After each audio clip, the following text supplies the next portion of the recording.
La escritura en 1 de Corintios, capítulo 15, voy a leerle desde el verso 1, gloria al Señor, en adelante hasta el versículo número 6, dice, en el nombre del Padre, del Hijo y del Espíritu Santo: además os declaro, hermanos, el evangelio que os he predicado, el cual también recibisteis y en el cual también perseveráis, por el cual asimismo, si retenéis la palabra que os he predicado, sois salvos, si no creísteis en vano. Porque primeramente os he enseñado lo que asimismo recibí, que Cristo murió por nuestros pecados, conforme a las Escrituras, y que fue sepultado y resucitó al tercer día, conforme a las Escrituras, y que apareció a Cefas, y después a los 12, después apareció a más de 500 hermanos a la vez, de los cuales muchos aún viven y otros ya duermen. Después apareció a Jacobo, después a todos los apóstoles y al último de todos, como a un abortivo, me apareció a mí. Aleluya. Padre, en esta mañana te damos gracias. Gracias por este día hermoso que nos has regalado. Gracias, Padre, por el regocijo que hay en nuestros corazones de celebrar que tú vives, que tú resucitaste de entre los muertos. Señor, y esa esperanza nos sostiene en el día de hoy. Es la médula de la fe cristiana, Señor. Gracias, Padre. Gracias por cada hermano que se encuentra aquí reunido, que llegó con un corazón dispuesto, con un corazón, Señor, anheloso de adorarte y de bendecirte. Gracias, Padre. Señor, gracias también por el hermano Ortega, por este día que precisamente cumple un año más, por esa trayectoria de vida que le has dado, Señor, sirviéndote y honrando tu bendito nombre, Señor. Pero mira aquellos también que están enfermos, que están en necesidad, estos agentes que sufrieron este accidente. Señor, pon tu mano de poder, que puedan recuperarse, restaurarse completamente, Señor. Mira a la hermana Padre Celestial, Evelyn Nieto, Señor, allí en su hogar, a Lizzy Cortés, a Sari Cordero, a Luz Vázquez, en fin, Señor, mira a todos aquellos que están a la expectativa de un milagro tuyo, porque creen que tú eres el Salvador, pero que también eres el sanador. Pon tu mano de poder. Y bendice también en esta mañana la vida de estos niños que están recibiendo, Padre amado, el pan de la enseñanza bíblica. Usa la vida de los maestros y maestras que están haciendo esta impartición de vida en estos corazones tiernos, Señor, con la confianza de que tu palabra promete que esta enseñanza, Señor, que esta semilla que reciben, esta palabra en la que son instruidos, Señor, aun cuando lleguen a viejos, cuando madure su vida, esta palabra permanecerá en ellos. Y eso creemos y pedimos en el nombre de Jesús. Amén. Pueden sentarse, mis amados. En esta mañana, gloria al Señor, vamos a repasar algunas de las cosas que el apóstol Pablo nos presenta en este capítulo que yo llamo magistral, extraordinario. Creemos que este capítulo es la primera pieza literaria, escritura, testimonio en favor y defensa de la resurrección. Sabemos, y vamos a mirarlo en este capítulo en breve, que la resurrección es la médula, es la espina dorsal de la fe cristiana. Si Cristo no hubiera resucitado, hermano, Pablo nos va a enseñar en este capítulo que vana es nuestra fe. De manera que para nosotros como creyentes es vital y es importante que cada día refresquemos lo que concierne a esta doctrina de la resurrección. Obviamente lo hacemos hoy porque hoy celebramos la resurrección, pero es un asunto que tenemos que mirar continuamente en la experiencia cristiana, porque ella es la que nos da esperanza para la vida eterna. Así que Pablo no solamente nos va a hablar en este capítulo en una defensa de la resurrección, sino que también va a plasmar algunos de los problemas que existían en ese entonces con relación al tema de la resurrección. Había gente en ese entonces que ponía o cuestionaba la verdad de esta doctrina. Y amado, esa actitud de cuestionar y de no creer, pues ha prevalecido por los años y los años. Por eso es que repito que es importante que repasemos lo que el apóstol Pablo nos enseña, inspirado por el Espíritu Santo, en este capítulo. Obviamente el tiempo que tenemos para predicar no es suficiente para poder tocar cada una de las partes de esta escritura. Por eso les pido, por favor, que usted, como parte de la asignación del día de hoy, usted repase este capítulo 15 de Corintios, donde nos habla de la resurrección. La primera parte que queremos presentar a ustedes es que Pablo nos comienza a dar a nosotros unas pruebas inequívocas, fehacientes, sólidas de la veracidad de la resurrección. Así que comenzamos leyendo el verso 1, que podría ser en el lenguaje legal la prueba documentaria, las evidencias escritas con relación a las evidencias de la resurrección de Cristo. Y esa fuente documentaria es el Evangelio. Los evangelios registran este evento de una forma clara, concisa, pero no solamente vamos a mirar la prueba documentaria, también la prueba testimonial, resultado de aquellos que presenciaron este evento y vieron vivo a Jesús. Pablo dice: amados, os declaro el evangelio que he predicado, el cual también recibisteis, en el cual también perseveráis, por el cual asimismo, si retenéis la palabra que os he predicado, sois salvos, si no creísteis en vano. Observe que el apóstol Pablo comienza a hablar de la credibilidad del evangelio, de la importancia de escuchar la palabra de Dios y no solamente escucharla. Hay una secuencia en esta descripción que el apóstol Pablo hace que pone en gran relevancia lo que es el evangelio. El evangelio, amados, es proclamado. Muchos de ustedes, yo mismo, amén, he oído cientos de veces la proclamación del evangelio. Muchos llegamos a Cristo Jesús porque oímos la proclamación del evangelio. El evangelio fue predicado, el evangelio es predicado y el evangelio será predicado, porque es necesario que el evangelio sea proclamado. La iglesia tiene un compromiso, amén, que es ineludible, que es proclamar el evangelio de Jesucristo. Pero no solamente el apóstol Pablo habla de la proclamación, él dice que ese evangelio, para que resulte finalmente en eso que él declara, sois salvos, no solamente tiene que ser proclamado, dice que tiene que ser recibido. El evangelio tiene que ser recibido, tiene que ser creído por aquellos que oyen la proclamación, pero no solamente recibido, porque podemos oír el evangelio, podemos escuchar la proclamación, pero podemos pensar, bueno, que estuvo bonito, estuvo lindo, o quizás no le gustó la proclamación. Y finalmente salir y seguir siendo los mismos y seguir viviendo la vida que vivimos.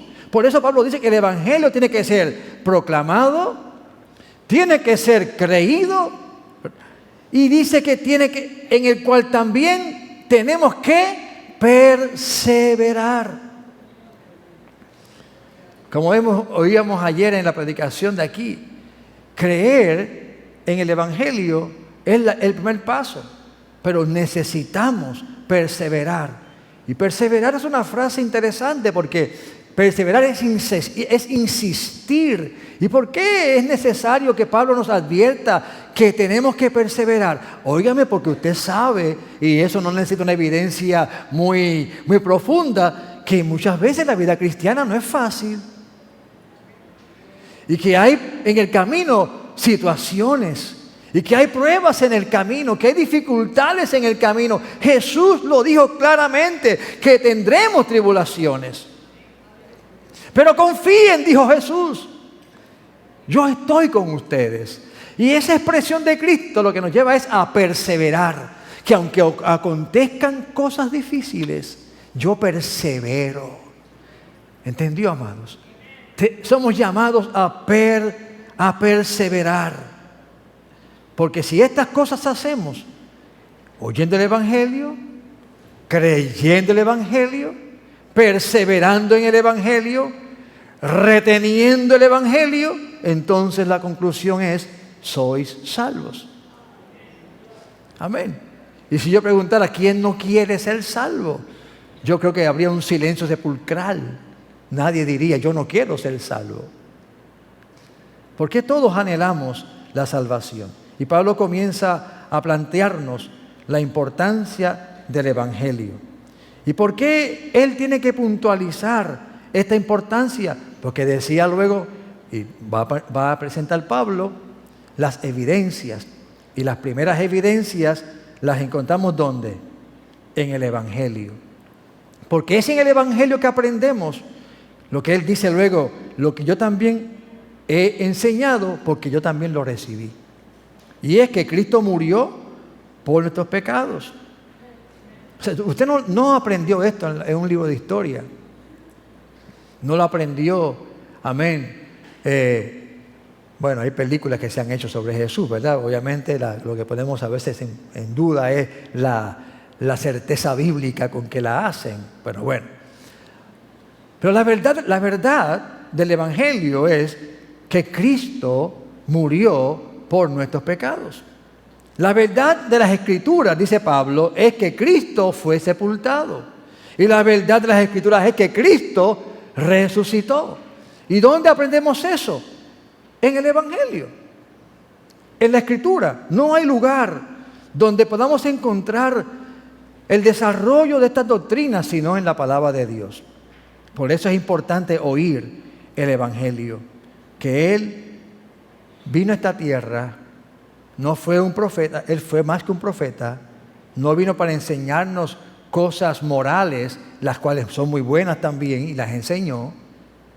Él vino estrictamente para morir por nosotros los pecadores. Llana y sencillamente. Fue el motivo de la encarnación de Jesús, morir por nosotros. Ofrecerse como una ofrenda por nuestro pecado en la cruz y derramar su sangre para que los hombres que hemos sido malos y perversos tengamos una esperanza de vida, una esperanza de resurrección y de saber que podemos cambiar, que podemos ser transformados, que podemos dejar de ser malos hombres y por supuesto cuando digo hombres me refiero también a las mujeres. Amén. Gloria al Señor. Pero todo esto no tendría sentido si Él no hubiera resucitado. Por eso que el aspecto siguiente que Pablo enfatiza es que Él resucitó. Él resucitó al tercer día. El Verbo murió, pero Él resucitó. ¿Sabe que esa expresión que usa el apóstol Pablo, que resucitó, el tiempo verbal que utiliza, estaba leyendo un comentario que me fue muy, muy interesante. Pero cuando dice Cristo murió, el tiempo es pasado. Cuando dice Cristo fue sepultado, el lenguaje que utiliza la escritura griega es pasado. Pero es interesante que cuando dice la palabra resucitó, dice este autor en particular, y cito de una fuente literaria, un comentario bíblico, dice que esa expresión, el sentido en que se expresa es que no solamente, y cito, no solamente tuvo lugar la resurrección, sino que su efecto, y eso fue lo que me llamó la atención, sino que su efecto está en vigor. Por su resurrección, Cristo ya vive. por la resurrección, Cristo vivirá para siempre. Esa es la connotación que ese verbo que utiliza el autor bíblico, en este caso Pablo, indica sobre la resurrección. Por eso es que la resurrección es el elemento esencial y céntrico de la proclamación. El efecto de la resurrección lo estamos experimentando ahora mismo, en este instante. Bendito sea el Señor. Habiendo Pablo establecido la veracidad del Evangelio, o por lo menos intentado dejar claro la importancia de esta evidencia documentaria, luego él pasa a hablarnos de los testigos oculares. Porque hubieron simultáneas apariciones de Jesucristo ya resucitado. Pablo dice en su lista de testigos oculares, dice, y le apareció a Cefas y después ¿a quiénes? A los 12. Obviamente, Pablo no está haciendo una estadística exhaustiva de todos los que pudieron ver la experiencia del Cristo resucitado, porque sabemos que el Evangelio enseña que de los primeros que fueron a la tumba para ver si Cristo estaba todavía allí, con la intención de darle a él una atención post-mortem, es decir, atenderlo a él para darle los ungüentos, que era la mentalidad que llevaban las mujeres, como decía Anet en la lectura bíblica del devocional. Ellas fueron las primeras y ellas luego realmente presenciaron a Jesús, porque Jesús se les apareció y habló con ellas mismas. Allí en el huerto, cuando fueron de mañana para ungir el cuerpo de Jesús, el ángel les habló, no está aquí, él ha resucitado. Luego entonces, los apóstoles, Pedro, que en este caso Cefas, Pedro también recibe, amén, esta revelación, y los apóstoles cuando están reunidos, obviamente dice los 12 para hablar del grupo de los que creían en Jesús, pero no eran 12 realmente, ¿no? Se sabe que faltaba uno, Judas, que se había ahorcado. Pero el término era un término genérico para hablar de los seguidores de Jesús. Y a ellos no solamente se les manifestó vivo una sola vez, a 2 discípulos camino de Emaús, que Pablo nos registra, a los discípulos que estaban reunidos sin Tomás, donde Cristo se aparece de momento allí en medio de la reunión de ellos. Paz a vosotros. Bueno, la paz se quedaron.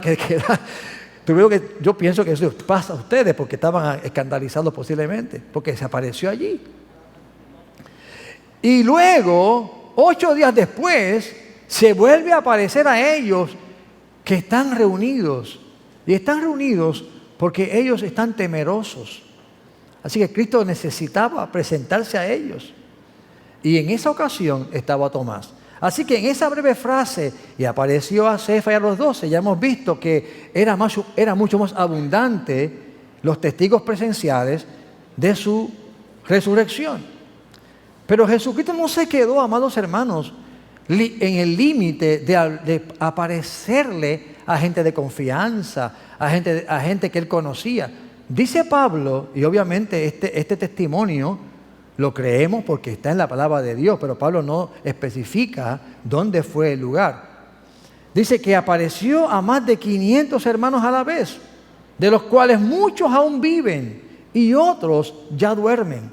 Queriendo decir con ello que si alguien tenía alguna duda respecto a lo que estaba diciéndose, a la noticia que estaba corriendo como pólvora, que él había resucitado, había gente que podía, al tiempo de Pablo que escribe esto, testificar y decir, sí, yo soy testigo, yo vi esto. Algunos piensan y dicen que posiblemente cuando Jesucristo fue ascendido a los cielos, allí había una multitud, allí previo a Pentecostés. Así que, ¿cuándo fue? Bueno, el asunto es que sí pasó. Y no fue una sola persona. No fue una ilusión. No fue, amén, algo que en secreto aconteció. Esto aconteció en forma pública. Y luego él no termina ahí. Dice luego y se le apareció a Jacobo. Y después a todos los apóstoles. Observe también, y es interesante esa expresión, porque aquí no está diciendo a los discípulos, ya he dicho, él se les había aparecido a ellos. Otros hombres que vinieron a ser apóstoles también recibieron la revelación del Cristo resucitado. ¿Y sabe quién fue uno de ellos? Ese Jacobo que menciona Pablo ahí en ese versículo es el hermano de Jesús. Es el hermano de Jesús, que se convirtió líder de la iglesia. Para los que conocen la Biblia y que les gusta leer la Biblia, hay un capítulo 15, me parece que es el 15 de Hechos, donde hay un concilio que se reúne para dialogar una problemática, que no voy a hablar de eso, no es el tema de esta mañana, pero que había una problemática que resolver. ¿Y sabe quién preside ese concilio? Jacobo, el hermano de Jesús. Ahora, ¿por qué esto es importante? Porque usted sabe también que si lee el Evangelio, los primeros que no creían en Jesús, ¿quiénes eran? Sus propios hermanos. Así que la resurrección y el ver al Cristo vivo, ver que lo que di, ese es mi hermano, que yo lo tuve conmigo, que yo me reía de él, yo me mofaba de él, realmente no estaba mintiendo, no estaba loco, realmente era quien dijo ser el Hijo de Dios. Aleluya. Y su hermano ahora se rinde a los pies de Cristo. Aleluya. Y se convierte también en mártir. Así es que todos estos fueron testigos, pero Pablo no se queda ahí. Pablo luego pasa a hablar de lo que nadie le puede refutar. ¿Sabe? La gente puede decir muchas cosas. Si tú citas a fulano de tal, bueno, pues eso es un escritor. Ah, eso tú lo oíste. Pero ahora Pablo va a cerrar con broche de oro las evidencias testimoniales, testigos que vieron a Jesús. Y él dice, y a mí. Y al último de todos. Claro, ese último de todos, ¿verdad? Tenemos que ponerlo ahí porque Pablo es que está escribiendo. Pero usted y yo, aunque no hayamos visto con los ojos, ¿verdad? Somos testigos de la resurrección. Porque un cambio de vida en una persona no se ejecuta meramente por tratamientos psiquiátricos, psicológicos o por mecanismos terapéuticos. Eso ayuda, pero una real transformación del ser humano únicamente se evidencia en la vida de aquella gente y personas que han conocido a Jesús. Así que somos también testigos de la resurrección. Pero en este momento Pablo está hablando sobre él y dice de él, como un abortivo me apareció a mí. Porque yo soy el más pequeño de los apóstoles, que no soy digno de ser llamado apóstol, porque perseguía la iglesia de Dios. Qué interesante, ¿verdad? Que él admite lo malo que era, lo perverso que era, lo asesino que era, matando gente inocente, gente que no se defendía, gente que él apresaba a diestra y a siniestra, porque tenía cartas para apresar a los cristianos. Y él dice que él, siendo un perverso, un perseguidor, él también tuvo la gracia, porque dice, pero por la gracia de Dios, pero por la gracia de Dios soy lo que soy. Y su gracia no ha sido en vano para conmigo. Qué poderoso testimonio. Que podemos hacernos eco de él en esta mañana, ¿sabe?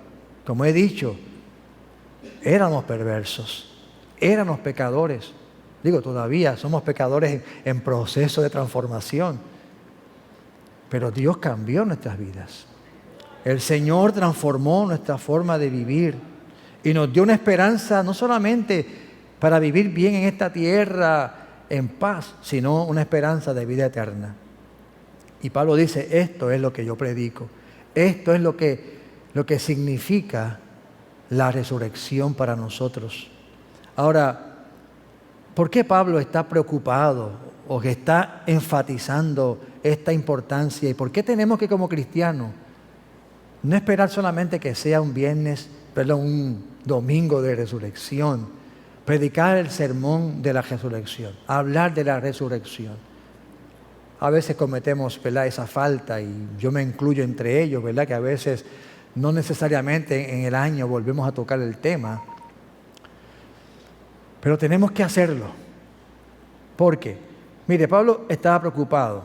Mire lo que dice Pablo, y quizás esta, para mí, ¿verdad?, Puede ser la razón por la cual Pablo tuvo la necesidad de escribir este capítulo. Un capítulo largo, largo. No nos va a dar tiempo para llegar al final.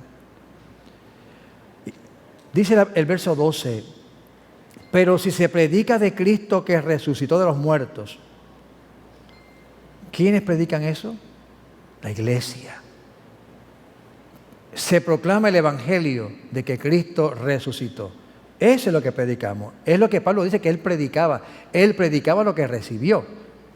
Ahora, él pregunta luego, ¿cómo dicen algunos entre ustedes que no hay resurrección de muertos? Es decir, que hay gente que no cree en la resurrección. Y si Pablo menciona de esta manera y hace esa pregunta, es porque había gente en Corinto y posiblemente gente que de alguna manera simpatizaba con el evangelio. ¿Y por qué no decirlo? Quizás algunos cuantos cristianos que tenían sus dudas respecto a la resurrección. Y ya Pablo nos ha dado evidencia documentaria, evidencia testimonial, para decir, la resurrección es un hecho. La resurrección es un hecho histórico. Cristo realmente resucitó. Cuando yo les decía y le he contado esto a ustedes, ¿verdad? Tuve la oportunidad de ir a Israel. Amén. Fuimos a la tumba, nos llevaron a la tumba. En Israel hay 2 lugares donde se dice que está la tumba de Jesús. Uno está en un lugar, en una estructura eclesiástica, pero está dentro de la ciudad. Y esta tumba está fuera de la ciudad. Realmente la evidencia escritural es que Cristo murió fuera de la ciudad. Él fue sacado de la ciudad.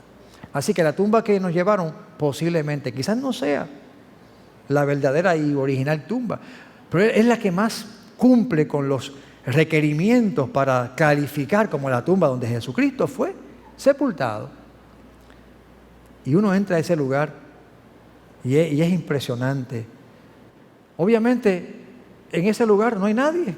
Está solamente la parte de piedra donde el cuerpo se ponía. De hecho, siglos después, cuando el Imperio Romano estaba en Bizancio, creó esa ciudad, parece ser que muchos cristianos de ese entonces entraron a la tumba y pusieron una inscripción. Claro, la inscripción no pertenece al tiempo de Jesús, ya eso es una inscripción que se hizo después, pero aparece una cruz y unas letras. Aparece Cristo resucitó. Y de abajo dice Alfa y Omega. Aleluya. Y eso, solamente el ver ese símbolo, independientemente si creo o no creo que era la tumba real, aunque califica para hacerlo, el ver ese símbolo de esos cristianos en un tiempo de persecución, como ellos no tenían temor de poner el simbolismo de la cruz, señalar quién es el que murió en la cruz, que es el primero y el último. El alfa y el omega, como dice el apóstol Juan en el libro de Apocalipsis. Así que esta pregunta del apóstol Pablo revela que había muchos que no creían. De hecho, aunque entre los judíos había gente que creía en la resurrección como parte de su creencia teológica, esto eran los fariseos, había otros segmentos de la población judía religiosa que no creía tampoco. Si ellos creían en Dios, creían en Jehová, pero no creían en nada de las cosas espirituales, de los ángeles, de los milagros. No sé cómo ellos al leer el Pentateuco quedarían en esa creencia, porque toda la lectura que hacemos del Pentateuco habla de los milagros portentosos, de la presencia de Dios. Pero no creían. De hecho, el Evangelio registra a los saduceos en un momento dado cuando ellos cuestionan a Jesucristo, le hacen una historia hipotética de una mujer que que se casó, y como la ley de Moisés decía que la mujer cuando se casaba, si se moría el marido, el hermano tenía que tomarla por mujer, y si se moría, y esta historia fue trágica, ¿sabe? Porque fue tan trágica que la mujer tuvo 7 maridos. O sea, se casó con todos los hombres de la familia. Sé que yo acá, ¿verdad? Yo digo, Dios mío, si yo fuese parte de esa familia, de esa trayectoria, diría, Dios, me voy a morir si me caso. porque si me caso con esta mujer, porque ha matado ya 6 y yo soy el 7º. Y ellos cuestionan a Jesús. Le preguntan, bueno, Jesús. Y fue una frase sarcástica. En la resurrección. Ellos no creían en la resurrección. En la resurrección, ¿de quién será mujer? Entonces Jesucristo les hace claro que ellos están totalmente errados. Primeramente, que el estado eterno nada tiene que ver con la carne, en el sentido de las pasiones que hay en la carne. Dice, serán como ángeles, que ni se casan, ni se dan en casamiento. Así que le responde al asunto de la mujer y en los casamientos, pero él no se quedó ahí solamente con contestarle eso, sino que Jesucristo le dice a ellos, óigame una cosa. En cuanto, y estoy leyendo el Evangelio, estoy leyendo Mateo, déjenme buscar la cita aquí, Lucas 20, capítulo 20, y voy a leer solamente un pequeño fragmento de ese capítulo 20. Y es cuando Jesús les dice a ellos, después que les responde, mira, son como ángeles, no se van a casar, no habrá ese sistema que tú piensas. Y déjenme decir, algunas religiones tienen unos pensamientos como esos de los saduceos que planteaban allí. Pero luego dice, pero en cuanto a que los muertos han de resucitar, aún Moisés, dice, busquen bien, lean bien, aún Moisés lo enseñó en el pasaje de la zarza, cuando llama al Señor Dios de Abraham, Dios de Isaac, Dios de Jacob. Porque Dios no es Dios de muertos, sino de vivos. Pues para Él todos viven. En otras palabras, aun cuando leían la ley, no entendían que en el lenguaje de lo que leían estaba el sello de que hay resurrección. De hecho, también los griegos eran gente que se mofaban de la doctrina de la resurrección. El apóstol Pablo, cuando fue a ellos a predicarles, llegó allí a lo que se llama el lugar, la plaza de discusión, la plaza de dar discursos, que era algo famoso allí en Atenas. Y Pablo se para allí para hablarles de un pedestal que tiene un título que dice al Dios no conocido, pero no tenía una estatua. Es decir, que los griegos tenían espacio para más dioses. Es decir, si hay un Dios que no sabemos que exista, díganos cuál es, y ahí le hacemos la estatua de ese Dios. Y Pablo estaba con las entrañas que le ardían. Y comenzó a predicar. Y ellos al principio dijeron, ay, qué bueno, nos escucha eso, qué interesante eso que estás diciendo, Pablo. Estoy aquí parafraseando, ¿sabe? Y entonces ellos, cuando Pablo les explicó que el Dios que ellos tenían ahí, que no veían, era el Dios que creó el universo, que no podía ser de oro ni de plata, y que envió a su varón. ¿Quién es ese varón? Cristo. Y cuando él comenzó a hablarle de Jesús, y le habló que Él le levantó de los muertos, esta gente comenzaron a reírse, comenzaron a mofarse. Y dice el verso 32, pero cuando oyeron lo referente a la resurrección de los muertos, unos se burlaban, otros decían, ya te oiremos acerca de esto otra vez. Y Pablo salió de medio de ellos. Pero qué interesante, que luego dice, mas algunos creyeron, juntándose con él, entre los cuales estaba Dionisio, el Areopagita, una mujer llamada Damaris, y otros con ellos. Aunque hay gente que se mofe de esta doctrina, que no crea en ella, hay muchos que creemos, que afirmamos que Cristo resucitó. Que lo afirmamos con toda certeza, lo afirmamos con toda pasión, porque realmente, amados hermanos, ahí estriba nuestra esperanza. Siempre ha habido una intención de que el mundo dude de la resurrección. Le he presentado documentos históricos de la Biblia donde se pone entredicho el tema de la resurrección. Pero como les decía hace un momento atrás, esto sigue siendo una verdad. Y fue un asunto que comenzó a surgir desde el mismo momento que Cristo resucitó. Ustedes recordarán que cuando Cristo resucitó, en el relato de las mujeres específicamente, donde se habla de las rocas, de que ellas tenían la preocupación de la roca. Cuando ellas llegan, la roca está removida y allí hay un ángel. Y después ellas encuentran a Jesús y lo confunden con el hortelano. Pero aquel escenario quedó abandonado porque no estuvo solo al principio. Momentos antes de ese tiempo en que eso acontece, estuvo allí concurrido. Había gente que estaba allí. Y específicamente estaban los soldados romanos.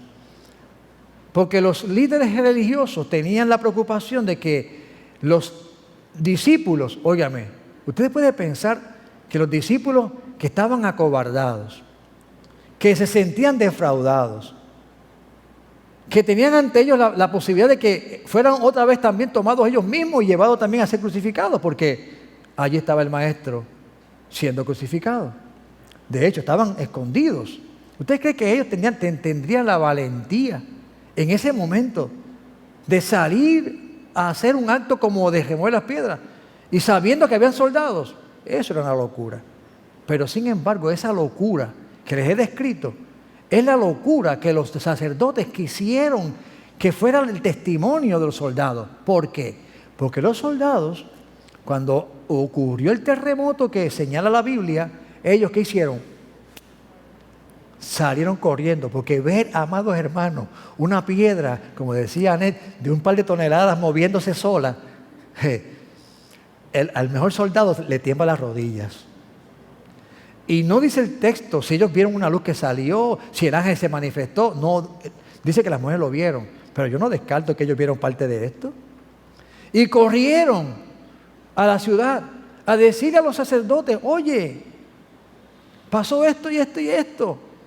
Y estos sacerdotes, muy malévolos, fabricaron un complot con ellos, los sobornaron, le pagaron para que ellos dieran una versión diferente a los hechos.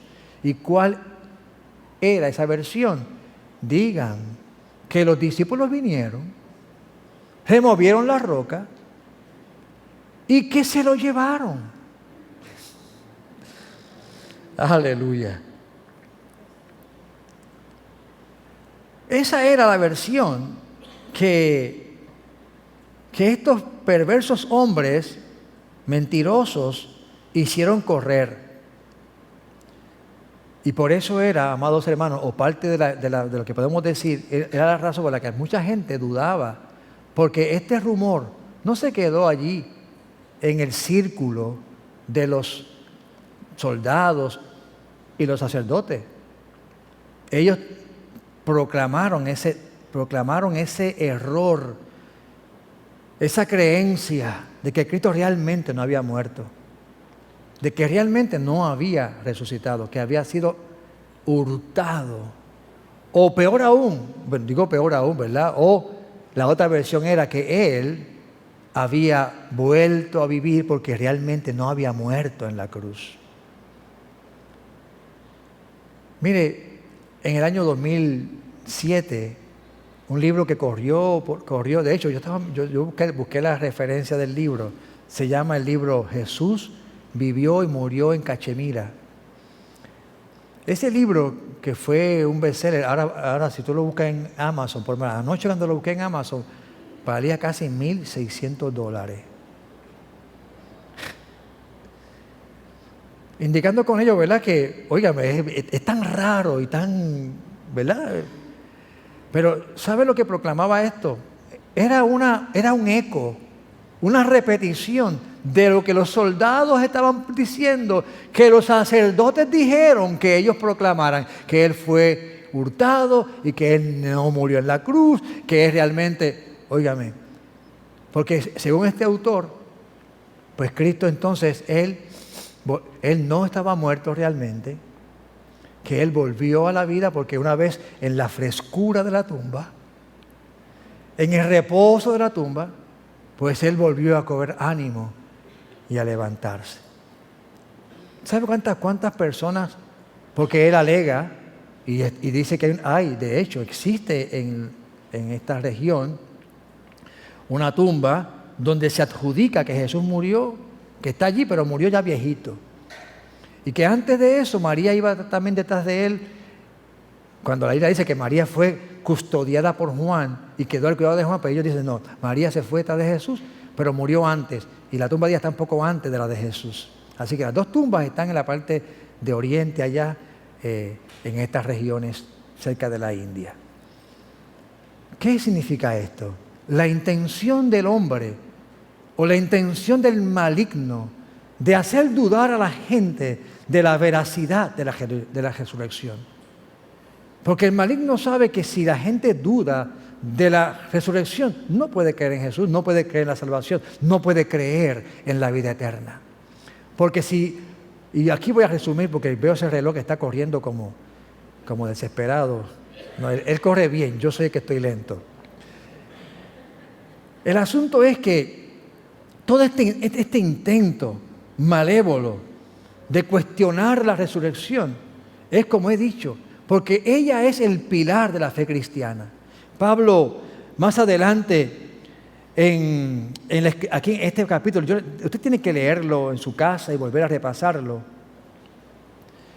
Está diciendo que si nosotros no creemos en la resurrección, mire, nuestra fe no sirve, nuestra fe es vana.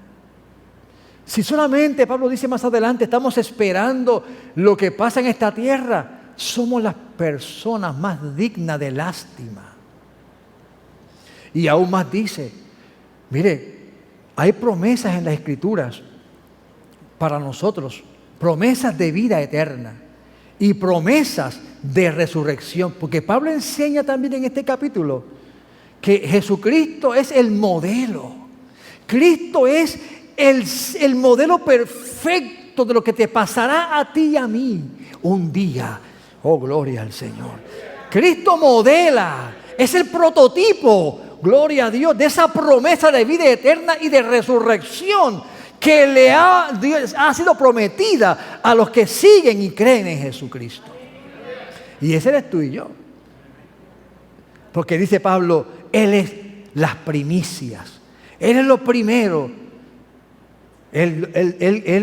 Porque hubo gente que murieron y Él levantó de los muertos, pero no experimentaron la resurrección que operó en Cristo, que no solamente le devuelve a la vida, sino que transforma su cuerpo. Así que la hija de Jairo, Lázaro, que Dios levantó de los muertos, ellos no tuvieron una transformación corporal en el nivel y la medida que lo sufrió Cristo. De manera que ellos volvieron a experimentar la muerte. Volvieron a morir. La resurrección de Cristo lo pone a Él vivo para siempre. Vivo por la eternidad. Con un cuerpo incorruptible, transformado. Oh, gloria al Señor. Y Pablo dice más adelante en este capítulo que eso es lo que le espera al cristiano.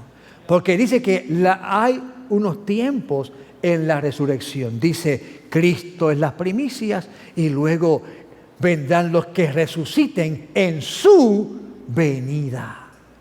Porque dice la Escritura que cuando suena la trompeta, aleluya, dice que los muertos en Cristo resucitarán primero. Y los vivos que quedemos seremos ¿qué? Transformados. Qué promesa poderosa, aleluya, de resurrección. Si yo me muero hoy, aleluya, este cuerpo se podrá deshacer, porque Pablo al final del capítulo señala, porque a él le preguntan a Pablo, mira, está bien, si creo en la resurrección, bien, pero ¿con qué cuerpo resucitaremos? Y Pablo dice, mire, la semilla cuando se siembra, se deshace. Pero ¿qué pasa con esa semilla que se deshace y se deforma y deja de existir? Se levanta en una planta. Gloria a Dios. Se levanta en una planta. Así que no importa que a mí me coma un tiburón, que no me gustaría que me pasara eso. Aleluya. O de qué forma o manera. Mire, ¿sabe? Yo quiero morirme como un viejito sentado en una silla. Pero si esa no es la voluntad de Dios para mi vida, yo pienso en esa porque es la que me gusta. Pero sí. Si esa no es, como no sé cuál es, pues no me desespero tampoco. Pero no importa, amados hermanos. Pablo lo que enseña es, y lo que dice la Escritura, es que cuando muramos, si hemos muerto antes de que Cristo venga, que eso está por venir, y nuestro cuerpo se deshace, o me cremaron, hay problema también con la cremación también. Mire, no se preocupe, si te creman, lo que hacen es que adelantan el proceso de hacerte cenizas. Pero aunque seas cenizas, aunque seas polvo, porque al polvo volveremos, dice la Escritura, el Señor Todopoderoso tomará esos elementos que están ahí en polvo, en moléculas, en partículas irreconocibles, aleluya, y volverá a levantar un cuerpo, oh gloria a Dios, como el de Jesús, y viviremos para siempre con Él. Esa es la esperanza del cristiano. Esa es la esperanza que usted tiene frente a sí, por la cual oye el Evangelio, por lo cual cree el Evangelio, por lo cual persevera en el Evangelio, no importando las dudas o lo que el mundo quiera decir o los problemas que puedan acontecer en ese peregrinaje. Usted y yo perseveramos porque estamos confiados en esta palabra. Y si en esta mañana no lo estás, afírmate. Aleluya, lee la palabra de Dios. Cree lo que Dios nos ha revelado. Y escucha también el testimonio de aquellos y aquellas que pueden decir claramente lo que era antes y lo que son hoy. Porque en ellos operó el poder de la resurrección, el poder que operó en Cristo levantándolos de los muertos. Él nos transforma y nos cambia. Por eso yo te invito a que te sigas aferrando a Jesús. Y también invito a cualquier persona que está aquí presente o que estén viéndonos, que aún todavía no ha rendido su corazón a Jesús, que en esta mañana, en este día de resurrección, experimente ese poder en su vida, experimente ese poder transformador que levantó a Jesús de los muertos. Le pido que esté de pie en esta mañana. Hay tantas cosas que decir, yo creo que no llegué ni al 20% del sermón de esta mañana, pero no es tan importante que yo diga muchas cosas. Eso es irrelevante. Lo más importante es que usted entienda lo que Jesús hizo en la cruz y que entienda lo que es el poder de la resurrección y que usted persevere en el Señor hasta el fin para que usted pueda ser también un participante de ese poder. Pero si hay alguien aquí que aún todavía no ha rendido su corazón a Jesús, por favor, yo le invito a que esta mañana tome esa decisión y haga ese pacto con Jesús. Padre, te adoramos, te alabamos y te bendecimos y te damos gracias. Gracias por el Evangelio que nos ha llegado y nos ha anunciado que la razón de tu encarnación fue mi pecado, que la sangre que derramaste es la que me ha limpiado y que la resurrección sella, oh Dios, con broche de oro diciéndome, hay vida eterna para ti, hay vida eterna para mí. Ayúdame, Señor, a caminar y perseverar en el Evangelio que hemos recibido.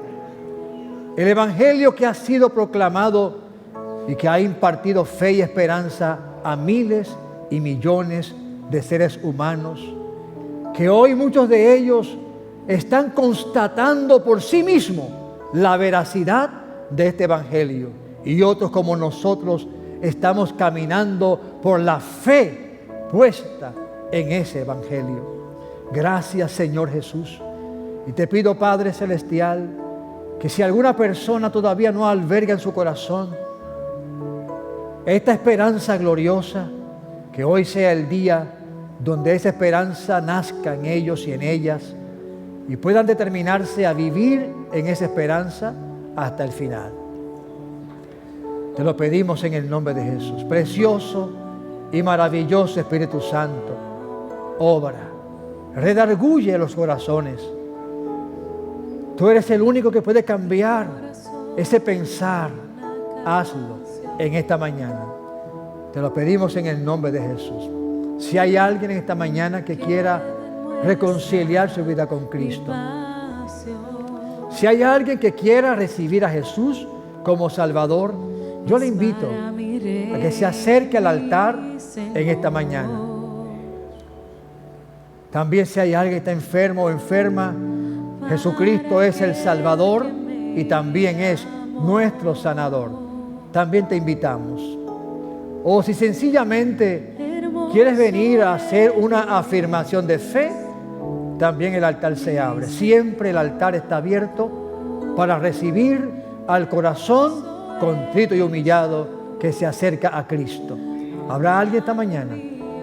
O si no, en la audiencia que está viéndonos allá a la distancia, también oramos por ti y oramos para que Cristo se haga real en tu vida, para que vivas para Jesucristo, para que camines con Él, para que lleves cada día su cruz y finalmente recibas de Él la corona de la vida eterna.